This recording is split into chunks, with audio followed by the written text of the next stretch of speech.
জিলাপির প্যাচ মানে কি?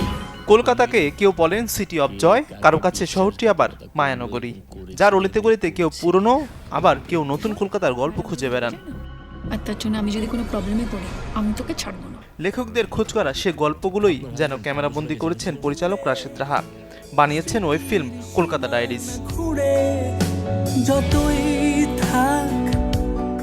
কলকাতায় নির্মিত হলেও গেল সপ্তাহে বাংলাদেশের ওয়েব প্ল্যাটফর্ম বঙ্গবিডিতে মুক্তি পেয়েছে কলকাতা ডায়েরিজ, যেখানে অভিনয় করেছেন শ্রীলেখা মিত্র, দর্শনা বণিক, সিফাত আমিন শুভর মতো দুই বাংলা শিল্পীরা। প্ল্যাটফর্ম বঙ্গবিডি ওটিটি তাদের মূল টার্গেটই ছিল এটা ইন্ডিয়ান যে একটা দর্শক ছিল, যেহেতু বঙ্গবিডি ইন্ডিয়ার একটা ফার্স্ট প্রোডাকশন, সো আমরাও চাইছিলাম যে এটা ইন্টারন্যাশনাল দর্শক এবং ইন্ডিয়ান দর্শকটা অনেকটা ইনভলভ হোক।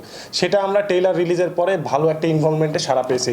তো আশা রাখি যে আমাদের দেশের সার্বিক অবস্থা খারাপ হলেও তো এই ব্যাপারটা আমরা ঠিক এখন ওটা মাথায় চিন্তা করতে যাচ্ছি না। আমরা চাইতেছি যে প্রমোশনটা কন্টিনিউ রাখতে এবং অনেক দর্শকের কাছে আমরা রিচ করতে।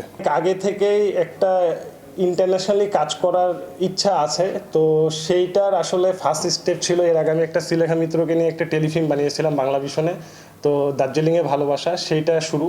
এর আগেও আমি যখন আমার প্রথম সিনেমা বানাই নোলক, সেটাও আমার পুরাটাই শ্যুট করছিলাম রামোজি ফিল্ম সিটিতে। সো আমার একটা যাত্রা ওইদিকে আছে, তো আমার মনে থেকে একটা ইচ্ছা যে একটা কম্বিনেশন নিয়ে কাজ করব। শ্রীলেখা দর্শনের হাত ধরে ওয়েব ফিল্মে অভিষেক হয়েছে সিফাত আমিন শুভর। নবাগত এই অভিনেতা শেয়ার করেছে নিজের কাজের অভিজ্ঞতা। আমি নগণ্য একটি মানুষ, মাত্র একটি সুযোগ পেলাম, কিন্তু যাদের সাথে অভিনয় করেছি তারা তো বড় বড় দিগ্গজ, যেমন শ্রীলেখা মিত্র, আমাদের দর্শনা বণিক, শান্তিলাল মুখার্জি স্যার, অরিজিৎ ঘোষ স্যার। তো তারা তো তাদের জায়গা থেকে অনেক বড় বড় আর্টিস্ট, তাদের প্রুফ করার কোনো কিছু নাই পৃথিবীতে, মানে অ্যাজ এ অ্যাক্টর। আমার কাছে অনেক কিছু ছিল যে আমি অ্যাক্টিংটা পারি কিনা, বা তাদের সাথে আমাকে কীভাবে লাগে, কোঅর্ডিনেটটা ঠিক মতন করতে পারছি কিনা। তো এগুলো বিশাল বড় চ্যালেঞ্জ ছিল।